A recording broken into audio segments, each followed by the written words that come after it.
Hello everybody and welcome back to another episode of Beyond Horizons. Unfortunately, today's episode doesn't have very much in the way of cinematics. I don't know why. I think sometimes I just get wrapped up playing the game and I forget to, take the cinematics, which is kind of the point of this playthrough, but oh well. We are going to be very busy today, though. You've just seen the return of the Valkyrie, which has spent years on its way to and from Duna. The mission is finally over. They're back at Kerbin, and so now we're getting them back using the Zenith SSTO. The Valkyrie departed for Duna all the way back in episode 5, a whole 31 episodes ago. It's taken pretty much this entire season to do this mission. And so much has happened in that time. We've unlocked most of the tech tree. We built a base on the moon. We've been to Eve. We've actually got Kerbals on the surface of Eve. So yeah, it's been a very long time to see this mission all the way through. Now, of course, that is just because you have to wait for transfer windows. And the transfer window between Duna and Kerbin, I think it was about a year and a half when we arrived there. So yeah, they've spent most of that time just waiting to come home. But anyway, here we are approaching the Valkyrie with the Zenith. This is a good SSTO. I'm getting quite a good amount of use out of it. It's really good for low Kerbin orbit crew transfers. So yeah, it's just going to be our usual one for that. It was originally designed to be a private jet, so our Kerbinauts who have been to Duna are going to arrive back home in luxury, which I think they've earned.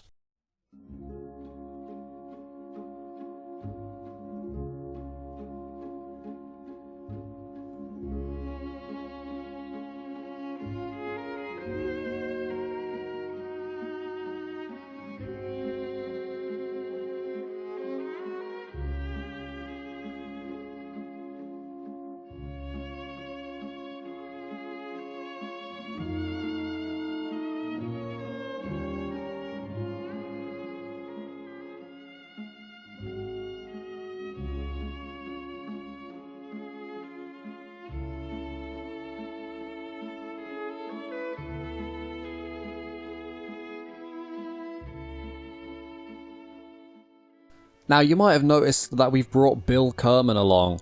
I've been very cheeky and accepted a crew rotation contract for the Valkyrie, which just required that I bring one engineer at least. So he's along for the ride. He's not actually getting in the Valkyrie, which is going to accept the contract to bring them all back home and get money for not actually doing it, which is a little bit, cheeky, but oh well. It's not really like we even need the money, but I just saw the contract there and I was like, well, I might as well take it. Anyway, it's time to return back to the surface with our very tired crew who have missed the feeling of gravity and, nice things like pizza. I don't think they actually have that in space. Although I actually did watch, what was it, in the ISS, they made some pizzas one time. That was kind of fun, but I don't think that's something you can do very often unless you're packing lots of pizza supplies, which, who knows, maybe that's something the Kerbals have done. Anyway, here we are beginning our deorbiting procedure. Now, I used quite a lot of the Zenith's fuel for the rendezvous. It's very inefficient, and so I didn't have loads for a deorbit burn, and I wanted to be a bit conservative, so we're actually doing a bit of aero braking to bring our apoaps down to a more sensible altitude. I just get a bit worried if our altitude's a little too high, then we come in quite fast into the atmosphere. And, at best, that could just mean we overshoot the space center. At worst, that means the wings could rip off or, the crew cabin could melt. I don't really want anything like that to happen, so yeah, we're just doing a little bit of aero braking, bring our apoaps down. We'll recircularize using the small drop of fuel we've got left, so we can pick our landing site. And yeah, you can see I have less than 100 meters per second of delta V, which isn't very much at all, which means we have to be very precise about our landing, which is not something I have historically been with my space planes. But clearly all of that practice overshooting is paying off, because my mistake this time wasn't, the actual descent. It was more to do with the landing itself, but we'll get to that. In the meantime, I've got a bit of footage to talk over, so I thought I might take this opportunity to discuss what's happening with the series, just because I keep saying I'm going to finish up the series, and then I keep doing things that don't wrap it up. This episode is no different, by the way. I've had a lot of weird glitches in this save file. It really is time to pack this one away and start a new one. So this is going to be sort of the penultimate episode, and I'm going to make sure that the next episode of Beyond Horizons just has everything else completely wrapped up. So that'll be things like the Echo probes, which are on their way to Moho and Jerez. So we'll get those wrapped up. The Demeter probe on its way out to Gioele, as well as, of course, the Hades project around Eve. And then from there, we'll start a new save file and start setting our sights a bit further out. I kind of want to do a colonization mission to Gioele. I think that'd be cool. Obviously, Lathe specifically. I don't think we could build a launch pad on Gioele. That would be very difficult to leave from, at the very least. But yeah, to have everything wrapped up in one episode means that episode's going to be very long, which hopefully isn't a bad thing, but also probably means it's going to take quite a while to make. I have a lot of the game to play, so yeah, it might take some time. Anyway, here we are back at the runway, and yeah, now it's time for me to admit my really careless mistake. So I lined it up for the runway, we actually touched down really nicely, and then for some reason, I don't put on the brakes, and I don't use the drogue chute, and yeah, there I go careening off the runway, and the whole time I'm thinking, why isn't it slowing down? And then yeah, I realized, oh yeah, I haven't got the brakes on. So yeah, that was not my finest landing, but those astronauts have been twiddling their thumbs for about a year and a half, so we thought we'd give them like a nice bit of excitement on the way back, just to, you know, shake them up a little bit. Never mind the fact that they've been in microgravity for a very long period of time, and so maybe their bones have lost some of the density here. They might have actually broken some bones on that landing. But anyway, we're not going to worry about that. They're Kerbals. And that marks the end of the Valkyrie mission. They are back, and that's all wrapped up. So now we turn our sights inwards in the solar system towards Dust 2, I believe, which is heading down to Moho. This mission is turning into a bit of a tale of tragedy because I just don't know if I've got the fuel to make a circularization round Moho. We're still slowing down, essentially, and every encounter just trying to fire the engines a little bit just to get us another encounter, and hopefully using every encounter to slow ourselves down, but it's happening very slowly. Here you see me using my very limited fuel reserves to adjust our encounter with Moho, just so that we come round the front-facing side. This is going to slow us down a little bit more than if we come round the back of Moho, because that will give us a bit more energy in our orbit around the sun. And kick us up higher, which is the last thing we want. We really, yeah, we really need to be precise about this. I'm now making a maneuver at Periaps in our encounter so that we can re-encounter Moho, but unfortunately that is in 2 orbits time. I did have a play around to see if we could get that any earlier, but not really, not without using too much fuel. And you might have seen it, I think, yeah, about 800, yeah, less than 800 meters per second of delta V left, which is not enough to get into orbit with brute force, but yeah, hopefully with enough encounters we can, well, yeah, make an orbit at some point. Now here you can see I'm looking around because I realised I don't know if I'm actually running all of my scientific experiments, and now that our encounters are lasting longer than an hour, I figured we might as well try and garner some science. Even if we can't stay very long, we can at least make the most of our time here. And yeah, you can see there we've just sent back a radiation scan to Kerbin. R&D informs you that these results have contributed to a scientific breakthrough. You're too busy hugging the air conditioning to care. Yes, a very valuable science indeed. Here we are just executing our maneuver around Moho. I know I just said that I was coming around the front. I'm actually coming around the back. I think the issue is because we're coming from so high up in our orbit around the sun, it's not as simple as coming around the back or going around the front, because we're actually, you can see there, coming almost perpendicular to Moho's orbit. Not quite, but, you know, quite from the side. And so I think it's just a matter of tweaking the orbits and seeing which side gets me into a lower apoapse around the sun after the encounter. I think it is just trial and error. I think my intuition kind of fails me sometimes. So yeah, it's just trying what works, and hopefully at some point we'll see an orbit around Moho. I'm not going to keep my hopes up though.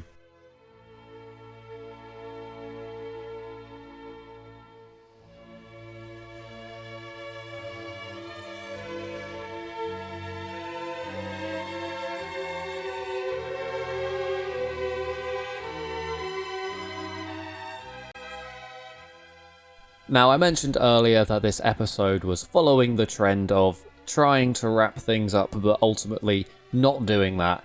And here's where things started going wrong for that. So we are turning our attention to Dust 1 and the Echo probes, which are on their way out to Dres. They have a maneuver node pretty soon that's going to adjust the orbit that they get into round Dres. and it's pretty close to the encounter, so the plan was do this maneuver, we'll get into orbit round Dres, and then the dust probe will detach and land on the surface of Dres. That very much still is the plan, but unfortunately, as I was time warping to the maneuver node, I got a little warning message about some of the supplies on the Foxglove station. One that sort of requires immediate attention. As you can see there, the water reserves are getting low, which is a pretty big deal.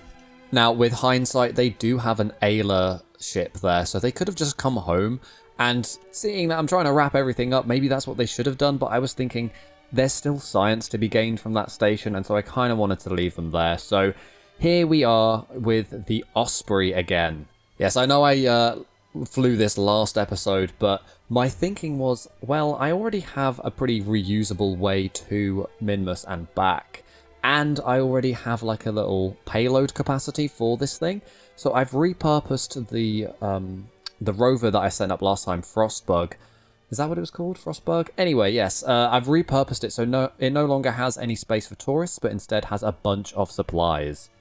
I made some modifications to the launch stage just because it was quite unstable once the boosters were ditched last time. Unfortunately, I didn't really make that much difference. It still required some throttle control just so that it could maintain attitude. I think if I do come back to this one at some point, I might try and put the main engines on the fuel tank there on some hinges so that I can rotate them as the thing ascends and runs out of fuel. Because that's what I did with the Hawk all the way back in the early season, and it worked really well, so yeah, I might try that. Unfortunately, the lack of attitude control actually ended up coming to bite me on the bum a little bit, so yeah, you can see I'm really struggling to hold prograde, and so I'm having to bring my thrust lower and lower and lower, and that unfortunately is stopping me from reaching orbit effectively. So yeah, it was a bit of a panic. I ended up ditching the fuel tank earlier than I needed to, just so that I could use maximum throttle of the main spaceplane to get into orbit. I did dip back into the atmosphere for this, and it was a really inefficient ascent to orbit, but we did get there. Luckily, this thing has about 3 kilometers of delta V after ditching the main stage, so it has a lot of range, and that was plenty enough to get to Minmus and back. But I did think about bailing on the mission. I got to orbit and I thought, I can't remember how much I had. I think it was just under 2 kilometers per second, and I was like, this is technically enough to get to Minmus and back, but it's not a comfortable amount to get to Minmus and back. But I just decided to press on. I was like, look, we've launched it, we might as well try it, and if it gets stuck, then I guess I'm sending 2 rescue missions. Now, I ultimately decided to send the Osprey because I was trying to do this in a more conventional manner, and I just couldn't figure out like a nice way to do a payload that would refuel the water supplies. I didn't want to just tack on another module to the base because there's already enough parts around there, and it's making the game run quite slowly. So I wanted something that would dock to the station, fill up the water, and then come back. And I tried a few different ways, but the Osprey was just right there, and I figured, you know what, this is probably the best way to do it.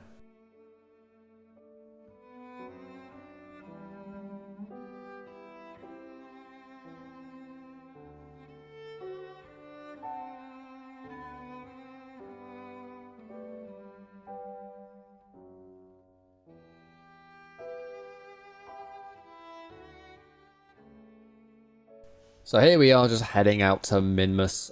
The rest of the mission was pretty straightforward actually, there weren't really any problems with it.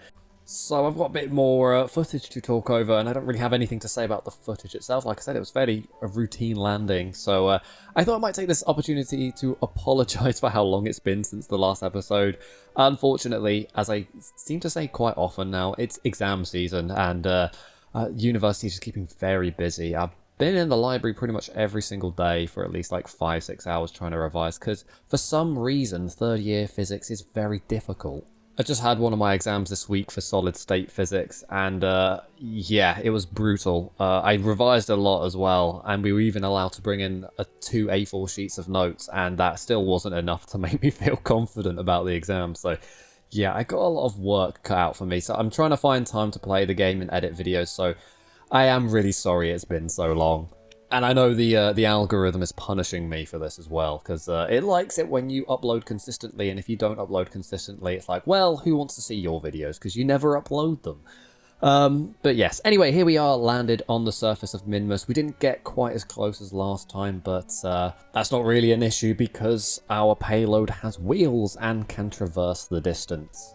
Yeah, as I was saying before, really I could have just kind of called the Foxglove mission there once they ran out of water and just said, okay, well, we haven't got the science that we wanted. We'll just have to come back next season and collect some more. I think I'm going to have to do that anyway, but we might as well just get what we can.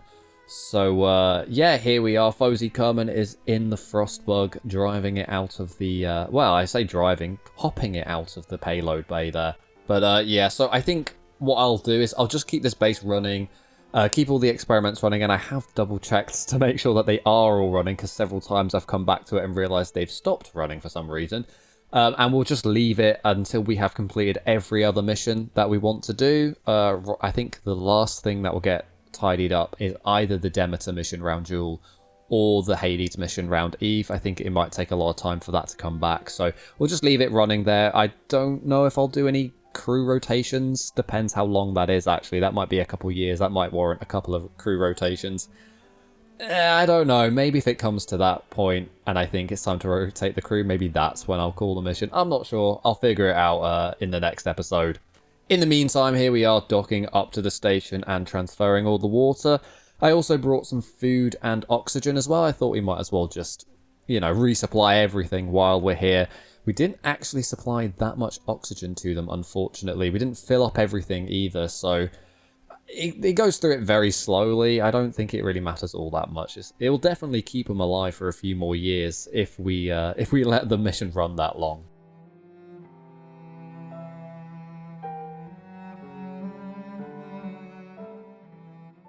Anyway, now that everything's refueled, it's time to get the Frostbug back into the Osprey and bring it home. I realised that I left the last Frostbug here as a scientific rover to use, so maybe that's something I'll do in the next episode as well, because we might as well get as much science as possible. I have a bit of a silly moment here. You can see the ice is so slippy, and I think I forgot to either turn off or on the torque. I'm not really sure which way around, and yeah, just flipped it over the ice. Luckily, nothing broke, and Fozy Kerman is still alive. You know, I just had an idea for Foxglove's replacement. Ages ago, Scott Manley did Evil Bust mission, and he had like this massive roving base. And I'm thinking maybe I could do something like that. That'd be pretty sick, actually. Like, just a base that will go from biome to biome with a science lab so that we can get like all of the science possible. It's just an idea. I literally just had that thought now. So we'll see what happens next season if I ever get around to something like that.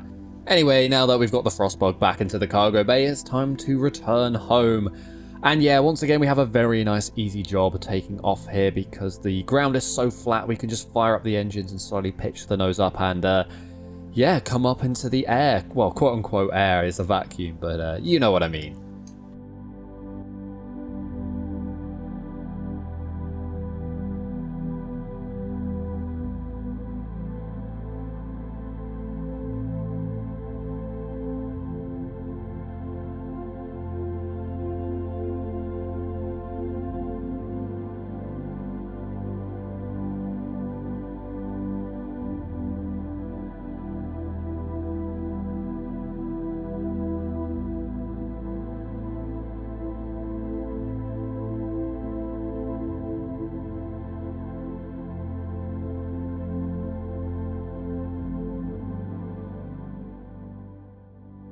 So as I was grabbing the cinematics for the way back, yeah, I got a warning that Fozy Kerman was losing her mind a little bit, and I thought, oh my god, have I left her in the Frostbug? I haven't. She is in the command module with Jebediah, so I don't really know why she's losing her mind, but I don't know, maybe the drive across the Minmus surface and almost, you know, tumbling upside down made her a little apprehensive, and now she's just getting a bit stressed.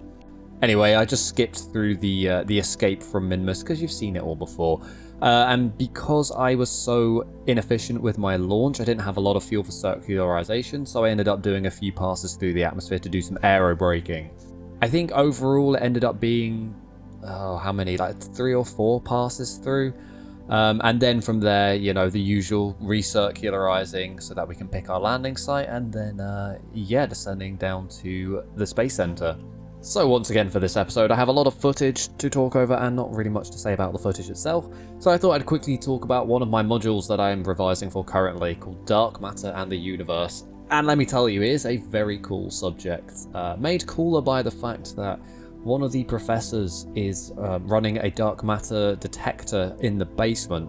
This particular one is an axion detector because the professor, he's been looking for WIMPs for a very long time, and if you know about WIMPs, they've been proposed for a long time and they've never been found. He's pretty sure WIMPs don't exist. So he's looking for axions, which are more like a wave, and the idea is that in a strong enough magnetic field, one of these axions might come into a what's called a resonant cavity and turn into a photon, which you can detect. It should have about radio frequencies, so yeah, you have this like gap in a big metal cylinder made of copper, ideally, and as it converts in this gap, you can adjust where this gap is to adjust what the resonant frequency is, and hopefully get that in line with the frequency of the photon that's produced from the axion. Yeah, it's a very complicated experiment, but something that I hope to be doing my master's on next year, because he has... Well, I mean, it's in university. I went up to him after a lecture. He actually showed us the thing. Maybe I'll try and get a picture up now of it. And I just went up to him and I was like, can I please do my master's on this? Because I really want to be involved in dark matter research. That just sounds like something that would be really cool to do. I don't even know what I would be doing yet, but I'm sure there's something I could do to be of help, even if it is just crunching through a whole bunch of data. I think for now there's a whole lot of testing that needs to be done before they can actually run the experiment, so, you know, we'll have to wait and see. Anyway, back to the matter at hand. I have to give a quick photosensitivity warning. If you're susceptible to flashing lights, you might need to stop watching here because it does flash a little bit. Because yes, the save file is really bugging out here. You can see there's some weird visual glitches happening. I tried to change my ToughX profile. That didn't really make a difference. I thought about reloading, but I was really worried I would lose a whole lot of progress because I did last time as well. So I thought, you know what? It's looking weird, the map's acting very strange and I can't really see it, but we're basically home, so I might just try and fly it anyway. But the Kraken had other ideas and my game crashed. And when I reloaded it, it put me back in orbit before I'd done any of the descent, which was very annoying and I had to do it all over again. So I'll just skip through it all because it basically went exactly the same as last time, and I actually even managed to make my trajectory slightly better, and we were basically on the runway. Still though, it's really highlighting the need to wrap up this series and this save file so I can get onto another one. I'm gonna reassess the mod list as well. I think I have quite a few mods that I don't need necessarily, and there's a few mods that I don't need and have but I want, so yeah, we're going to do a bit of rejigging about, but again, I'll keep you all up to date with that as and when that happens. Anyway, here we are coming in for our landing. You can see I've put my drogue chutes down in the right place on my staging because I wasn't going to forget about them this time, and we have basically a perfect landing. Actually, using the brakes and the drogue chutes makes slowing down very easy. Anyway, there we are. The Osprey is safely back on the tarmac at the KSC, and the Foxglove now has all the supplies it needs to carry on doing all of the important scientific research. And that's all I've got for today's episode. So yes, as I've said, the next episode will definitely, 100%, I promise, be the last episode of Season 1. Because I want to start new projects, and at the moment I feel like I can't do that because I have to finish the other projects that I've got going on. So yeah, the next episode, like I said, it'll probably take a long time to come out because I've still got 3 more exams to do. I've got atomic and laser physics, particle physics, and then dark matter. Then hopefully I should have a bit more time to just play a whole bunch of the game, get all of these projects wrapped up, and maybe some time to edit it as well, ideally. And then after that, I'd like to do sort of like a best bits episode, but yeah, that won't be for a while anyway. Yeah, so thank you very much for watching. If you liked this episode, please consider leaving a like and maybe even subscribing to the channel. And if you want to check out other episodes of Beyond Horizon, you can check out the playlist that this video's in, or have a look on screen now and it should be recommending a video to you. But I've been Moonfish1001, and I'll see you in the next video.